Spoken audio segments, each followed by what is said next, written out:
صحابه کرام هغې خو په دنیا خوارش افریقې ته لاړل چې افریقې ته لاړل د افریقې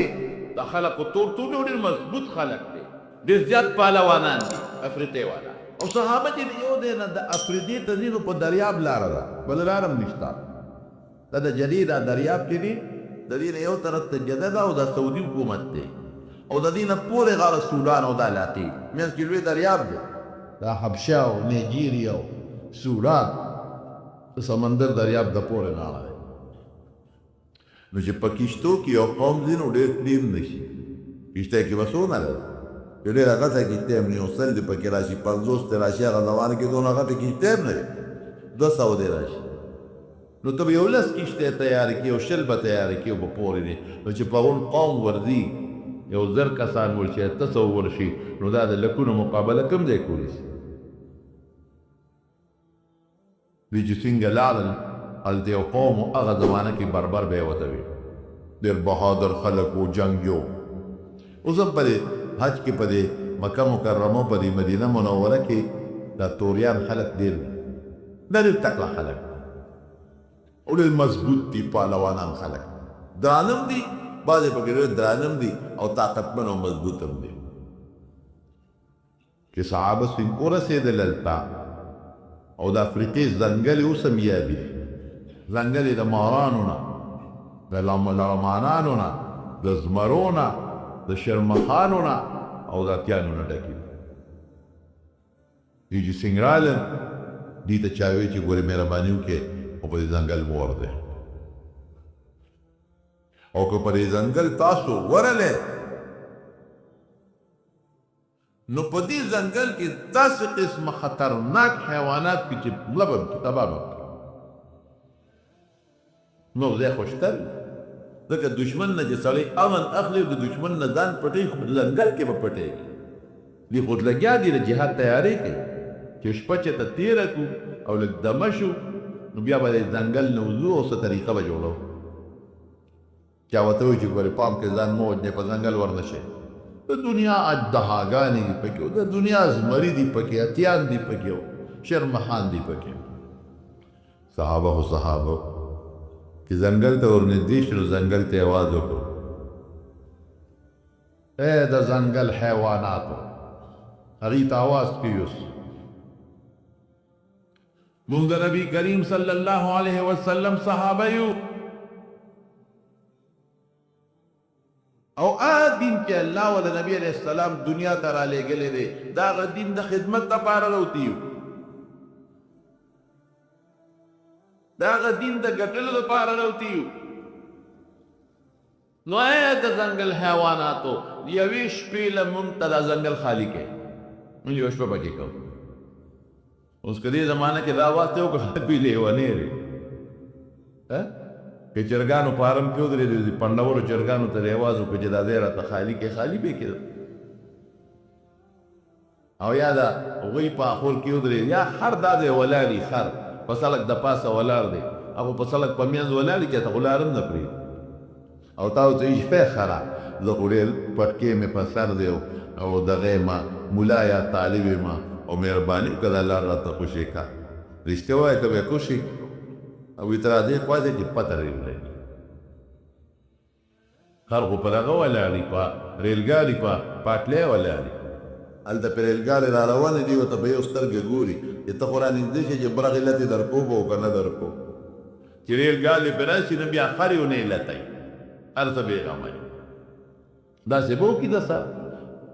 صحابه کرام ولا آواز ورکوي نن شپه مونږ راغلي یو او مهرباني وکړئ دا ځنګل مونږ ته نن شپې له خالي کې مونږ پکې شپه کوو او چې بیا مونږ شپه وکړو نو بیا وله تاسو راځئ خپل ځنګل لم قسم دی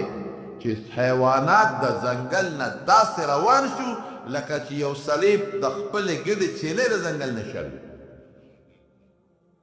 داسې روان شو او زمرو چې کومې زمری دي ښځې دي هغې خپل بچي په خولو کې ونیول او په منډه تښتېدل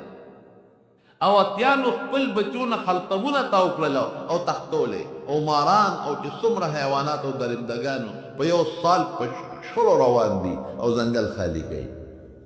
چې ځنګل ورته خالي شو نو صحابه وردن نه شو شپې پکې وکړه بربر قوم چې رالل خبر شو چې دا لا کوم خلک دی دا تاسو سره ست دم چوپ دی موږ خو دې ځنګل ته راتللی نه شو موږ نه خو چې څاروي راشي رالې کټ کټ کړي موږ نه خو چې ګیره راشي رانه قلب کړي دې ته خو موږ نږدې نه شو راتلی او دا دومره په سوونو زرګونو موږ په خپلو سترګو ولیدل چې زمري روانې تښتي او بیا داسې ځلې تښتي چې کوم اوسې دی دي هغې ورته غږ هم نه کوي حالانکې دا خو د یو بل دشمنان دي ځنګل کې چې کوم حیوانات خو د یو بل دشمنان دي نو داسې امن سره روان دي ته به وایې چې دا ټول د یو بل رور خور دي تاسو سره کوم دم چوپ دی وایي موږ سره دم چوپ شته که نه تاسو ته به مو ښایو څه دم چوپ دی هغه د ایمان او د اسلام دم چوپ دی او د نبي کریم صلی الله علیه وسلم نه ملګرتیا دم چوپ دی دا موږ ته نه ښایي چې دا دم موږ زده کړو دقې له راغلی یم چې دا دم درته وښایو که نه دغې له راغلي یو هغه ټول بربر قوم چې په کلمه نه په اودس هم نه پوهېدل هغه بربر قوم چې جامو اغوستو باندې هم نه پوهېدل هغه بربر قوم چې بربن به ګرځېدل په ځنګلونو کې به ښځې او سړي او جینکۍ بربن ګرځېدل لکه د څارو په شان ژوند به یو بل سره تېرو هغه بربر قوم چې هغوی په یخو په ګرمو هم نه پوهېدل هغه بربر قوم چې تهذیب نه نو خبر انسانیت نه نو خبر او په ځنګلو کې به یې داسې ژوند تېرو لکه د سپو په شانتې او د ځناورو په شانتې مږې به یې خوړلې پیشوګانې به یې خوړلې او چې پکې به کم ناجوړه شو کم سړی به پکې ناجوړه شو نو هغه خپل ناجوړه پلار تره به یې حلال کړو د هغه غوښې به یې خوړې بلکل ځناور او درندګان قومګي سره به جنګ څنګه کې هغه بربر قوم چې دا حالت ولیده نو مسلمانانو ورته کلمه وکوله نو الله پاک د سیل مې ټول مسلمانان کړ د رسول الله مبارک په دین کې ور داخل شو د سیل می ایمان او مسلمانان جامع پیجندلا خدای پیجند رسول پیجند خزه پیجندلا خور پیجندلا مور پیجند یخو ګرم پیجندل او انسانان دی جوړ شو دا ورته زه حقیقت وایم چې اسلام او ایمان سړي د انسانیت دی چې کوم سړی د اسلام نه بار دی زما په ذهن کې دا د سر د انسان هم نه وي دا کافران تاسو څومره خلک وي ټکنالوژي د وجدې جوړ کړو ایټم یې جوړ کړو پلانکې جوړ کړو ډنګلې جوړ کړو ټیک ته خو یو ذهن خدای تعالی ورکړي او چې ذهن دی یو کار ته متوجه کړي نو الله د سره مدد کوي او قرآن حکیم کې الله اعلان کړی كلا نمد هؤلاء وهؤلاء من عطاء ربك وما كان عطاء ربك محظورا الله وی که مسلمان دی کافر دی زه سره امداد کو او دا امداد زما د ټکنالوژي امداد د ساينس امداد دا وسره زکو دا د ایجاداتو امداد دا اړ یو سره کوم مسلمان سره کوم کافر سره کوم وما كان عطاء ربك محظورا الله وی زما دا عطا بند نه د تر قیامت پورې چې څوک دې ته توجه کوي وسره کوم و مسلمان توجه نه کړي هغه توجه ستا مسلمان سیاستدان دی هلته تللی دی انډیا ته هندوستان کې او ورشه وګوره هغه څه نه کوي ستا مسلمان سیاستدان دی په فرانس کې لګیا دی څه نه کوي ستا مسلمانان دي او په نورو ملکونو کې دي او لګیا دي ایجادات هم کوي او ارس هم کوي نو دا به نه وی دا خو عقل دی انسانیت پکې ولې نشته د حیوان او د انسان فرق څه دی حیوان مور کور لور نه پیژني انسان د خور لور مور او ښځه پیژني نو رښتیا وایي چې د اسلام نه باري نو دا حیوانیت پکې دی که نه دی نه خور پیژني نه پردی پیژني نه خپله پیژني نه سړی خپل میوه پیژني او چې چا پې لاس واچو هغې سره ځي چې څوک یې خوښ شو هغې سره ځي که جنۍ ده او که واده کړی دی او که ناواده کړی او د سړي چې څوک خوښي نو ځان سره روانوي نو دا خو انسانیت دی د کوم د انسانیت د حیوان او د انسان په منځ کې فرق دغه شی دا فرق دی لکه نو انسان او حیوان کې څه فرق خوراک هغه هم کوي هغه چې خدای کوم خوراک پیدا کړی تا ته چې څنګه دا سوچه غوښه د قصاب نه راوړو ځان لې پخه کې او خوند یې درکوي هغوی چې مرداره کې خولې ورکړي دي نو له زیات خوند ورکوي هغه دغه خوراک دی تا ته چې روجې او پولو پروت دي او تا له هغه څنګه خوند درکوي نو ته ورشه غوا ته روجې او پولو واچوه نو کرکه به ترې ورځي او شنه ښه مزېدار پندونه او ونډه ورته واچوه د پاسه پې لږ غړم ورته ور واچوه دې تماشه کوو نو په خوند یې خوري خوراک خو هغې له خدای ښه ورکوي ما اوس تا له وله ښه ورکوي ځان ته سړي نه لیکېږي او څاروي ته یې لیکېږي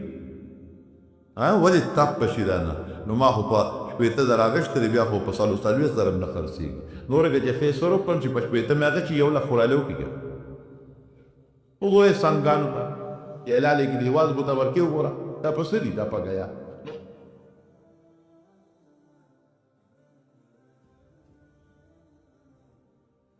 او که ده چې یاره څاروي خو په یخ او ګرم او کوټه هغه له خدای داسې سرمن او داسې ویښته ورکړي چې هغې په دغه څیزونو نه پوهېږي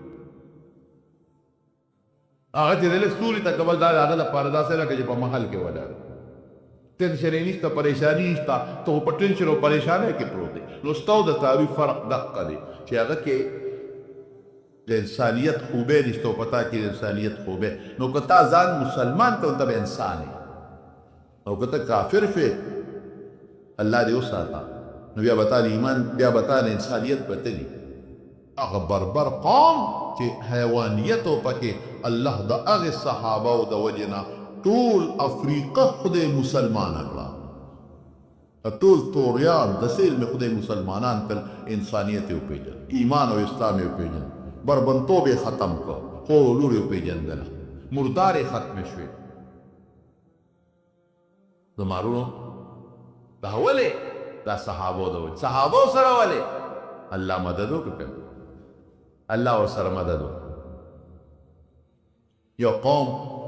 تاتاریان مشهور قوم دی لوی تاریخ لري تاتاریان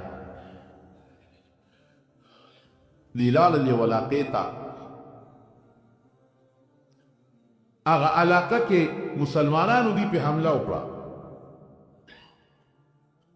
چې حمله پسې وکړه په دې مسلمانانو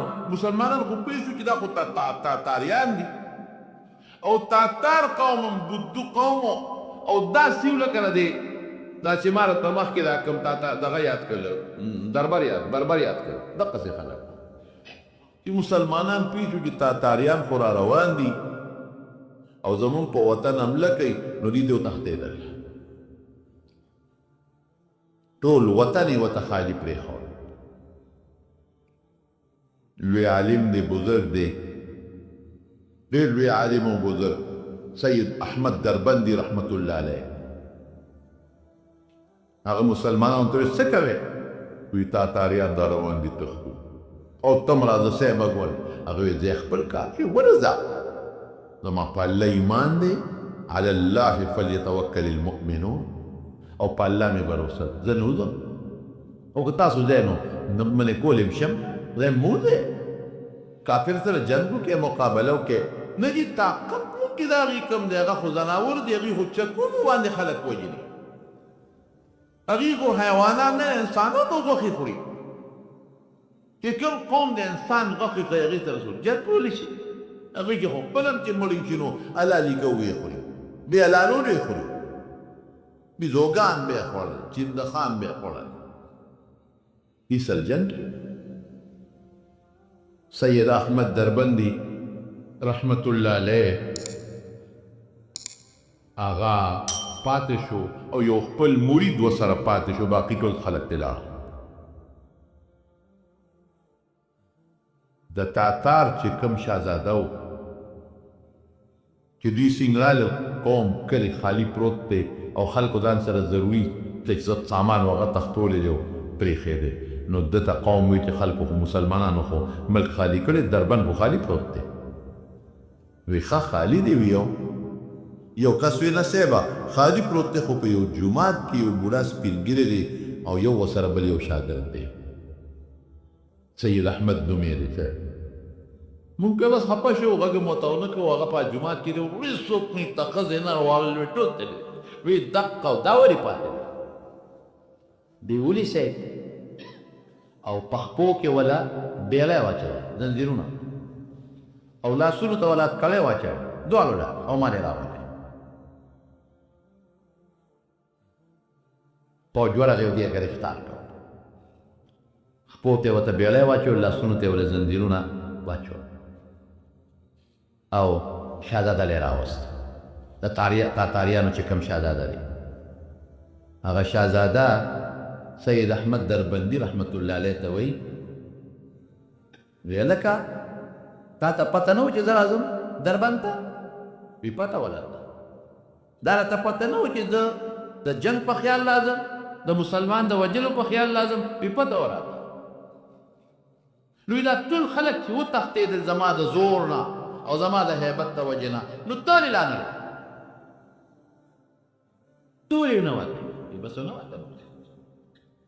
ښه ونه وتې ولې ونه وتې زما دې پوج نه ته نه یېرېدې هغه ویې ستا پوج څه شی دی ته څه شی اوس په لاسونه هم تړلي دي او خپې هم په زنځیرونو تړلي دي بیړی ورته وایي ستا پوج څه دی ته څه شی ما د خدای د کور نه چا پلار هم نشي ایستی دا وی تا لکه لیونې که روغې دا مونږ راوړو ایستی ته وایې د خدای د کور نه مې څوک نشي ویستی دا پول هم پوت هم د زنځیرونه وانه کړو لاسونو کې هم د زنځیر نه یې چولې روم نه رستی او ته وایې ما د خدای د کور نه څوک ایستی نشي ملګرو ته ته خو لیونې ښکاري او پاګل دی تاسو لیونې خو ټیک ده ځکه چې نه دوی سړی لیونې هغه ما څوک نشي ایستی هغه خدا دې مونږ رایستی او دا بیا هم دا خبرې کوي شیخ احمد دربندي رحمت الله علیه ورته وی د لیونې نه ته لیونې زه روغ یم وایي ته څنګه روغ یې ته چې ما رایستی وایي ستا تنظیر څه وفات کړی نشي دا ستا زنځیر دی او چې لاس یې زور ورکړو نو ټوکړې ټوکړې ته خوا پرېوت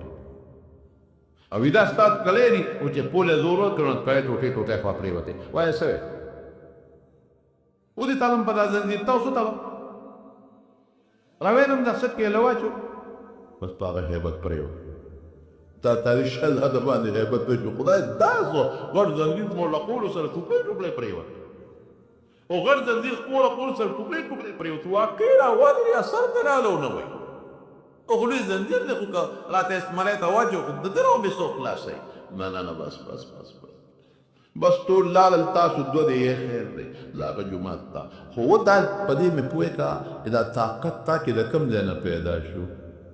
او مخله تا ته ونه وي چې زما په الله مدد امداد دی الله نه امداد غواړم زما په الله بروسه دی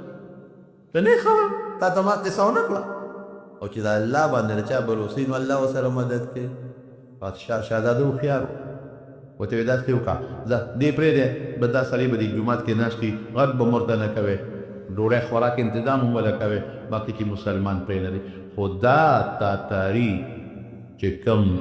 شهزاده و دی به کله کله د شیخ احمد صاحب لا دربندي له تخت یو یقین یې پیدا کړ چې دا سړی څوک دی بس د دې سړي له الله څه طاقت ورکړی دی نو کله کله به ولته ما ته دا ووایه ما له په شا لاس راکاږه ما له په مخ لاس راکاږه کله کله به ته او د علماو دا بیا نیکان علما دا ډېر هوښیاران پوه وي هغه مو ورته غږ نه کوه یو ځل ولاړه وی صاحب ما ته دا وکړه وی بچې تا ته زه څنګه سړی ښکارم وی ته خو ما ته رسېدونکی سړی ښکارې زه له څه له وجې نه رسېدلی یم وی دې نه ما ته پته نشته وی ګوره زما رسېدل دی چې د مسلمان یم زما په الله او په رسول باندې ایمان دی نو بچې کلمه ووایي مسلمان شه هغه شهزاده ورته وایي باباجي که زه مسلمان شم او ښکاره کولی نه شم نو د مسلمانۍ څه فایده ما خو کوز دی خلکو ته وایي چې زه مسلمان یم خو دا ټول ما وجې اوس به مې څوک مړ کړي ته به ښکاره کولی نه شمه ای بچې اوس یې مه ښکاره کوه خو چې کله خدای پاک تا د دې ټولې علاقې بادشاه کړي نو بیا ښکاره کوه دا ایمان دا دې وروستو ښکاره کوه چې د ټولې علاقې بادشاه شي وایي زه به د علاقې بادشاه کېږم وایي او زما دې زړه ته الهام کېږي چې د دې ټول وطن به ته بادشاه کېږي ما ته الهام کېږي د دې ټول وطن بادشاه کېږي وایي هغې پورې که زه پټه ساتم د ایمان بلکل پټ ساته زه به درته لمونځ چل وښیم زه به درته ایمان وښیم زه به درته نور د دین څیزونه وښیم نن پسې کونډه واخه کوټه کې دننه پټې کوه چاته مه وایه خو دا را سره واده وکړه چې کله د ټول وطن بادشاه شوې نو بیا به دې خپل ایمان ښکاره کوې وایي بس واده شو شهزاده فټ مسلمان شو الله هغه بادشاه دې 13 کاله پس دا تاتاري شهزاده 13 کاله پس د دې ټول وطن بادشاه شو او چې د ټول وطن بادشاه شو یقین نورم مضبوط شو چې ما ته خو شیخ احمد دربندي رحمت الله علیه خبره کړې وه نو خلک یې ټول راغونډ کړل او ټوله قصه یې ورته وکړه اول نه اخر د زنځیر نه اخره پورې او ای بچو دا ماله چې بادشاهي میلو شوه او دا تاسو د چې کامیابي میلو شوه دا صرف او صرف د ایمان د برکت اوسه پورې مې پټ ساتلی و اوس یې ښکاره کوم تاسو خوښه ده چې مدد مې نس کوئ ملګرتیا کوئ او که نه کوئ الله ټول تاتاریان هغه بیهوده قوم خدای ټول مسلمانان کړل علامہ اقبال یو شعر دی که نه وی ہیں آیا شورے شورش تاتار کے افسانے سے ہے آیا شورش تاتار کے افسانے سے پاسبا مل گئے کعبے کو صنم خانے سے تاتاریانو سونه شورش او څومره په خلکو کې مشهور و سونه سو او چې الله غواړي نو دشمن خدای د بیت الله محافظین جوړوي ینصرکم الله فلا غالب لکم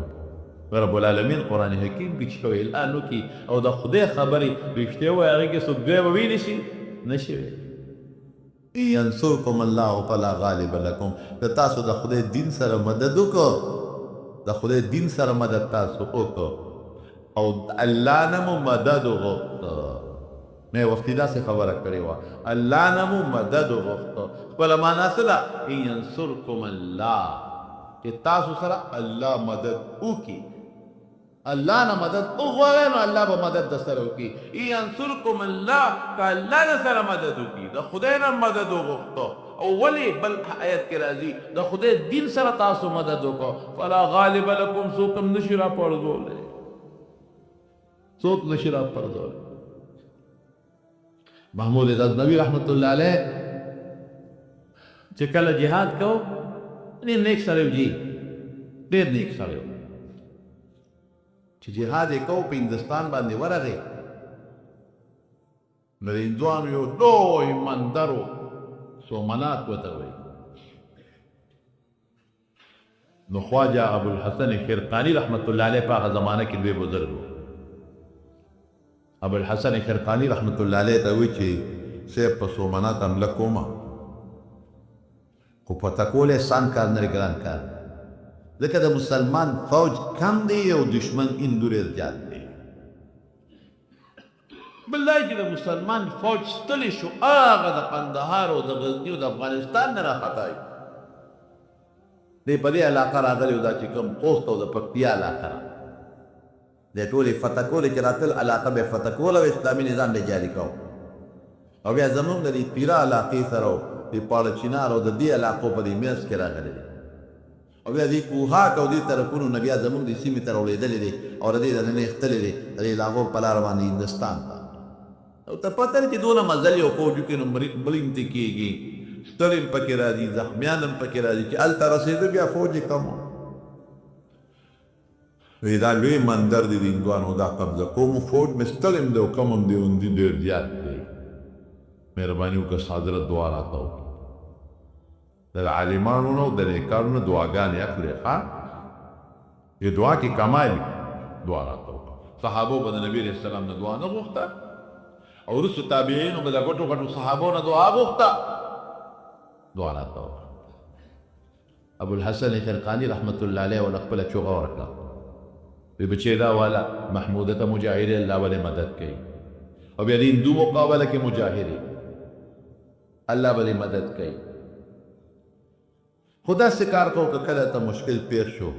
نو دا چوغه مخکې ږده او الله چوغې نه به مدد وبه غواړه الله نه به غواړه خو الله ته وایه چې الله دا چوغه د داسې سړي ده چې ستا او د هغه په منځ کې یو نسبت شته نو خدای د هغه نسبت د خاطر ماله فتح راکړي محمود غزنوي رحمت الله علیه چې کله جنگ شروع شو دشمن پرې ډېر زیات او دا کم و د ملګري ستړي مو نو دې ویارېد چې بس زما ملګري خو ستړي دي او پکې به دنیا زخمیان هم شي او دنیا شهیدان هم شي او دا باقي ختمیږي او بس بیلو جنگ څوک وطن هم پردی دی نو فوراً د ابوالحسن خرقاني رحمت الله علیه خبره ورته یاده شوه د شپې پاڅېده خدای تېرېدو جغل نیکان بادشاهانو او چوغې کېښوده یا الله ما خو هغه د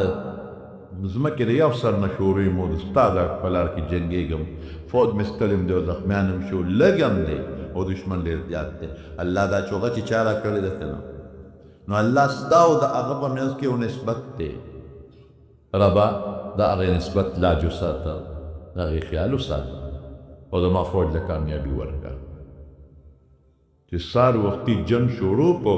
خدای پاک په جنگ الاولی کو یا خود د فوج کمزور مسلمان او یا خدای مسلمان له طاقت ورکړو او داسې طاقت الله پاک مسلمان له ورکړو چې هغه بېلاب د طرف نه خدای ګټې طرف ته کړل او دشمن هندو وتښتېد او سومنات خدای فتح کړ جنګ پې ودرېده دا مثالونه شته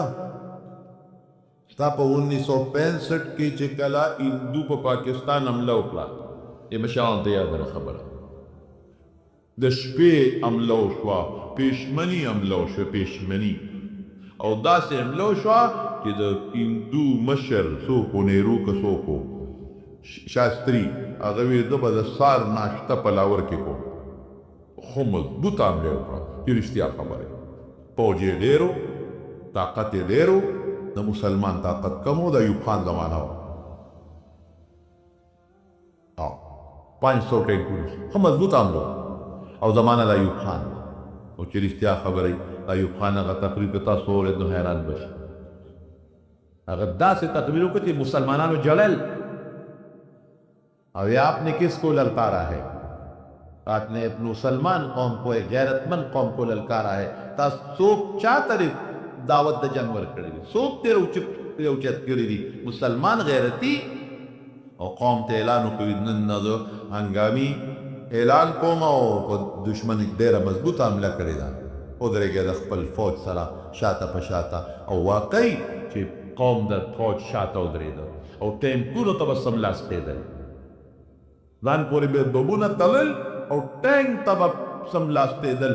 خدای پاک مسلمان له بري ورکړو هندو خدای په شا په وتښتېد او د دنیا ټینکونه یې تیم نیول د دنیا سامان یې تیم نیول الله باندې چې کله به روسو کې انتم الاعلون ان کنتم مؤمنین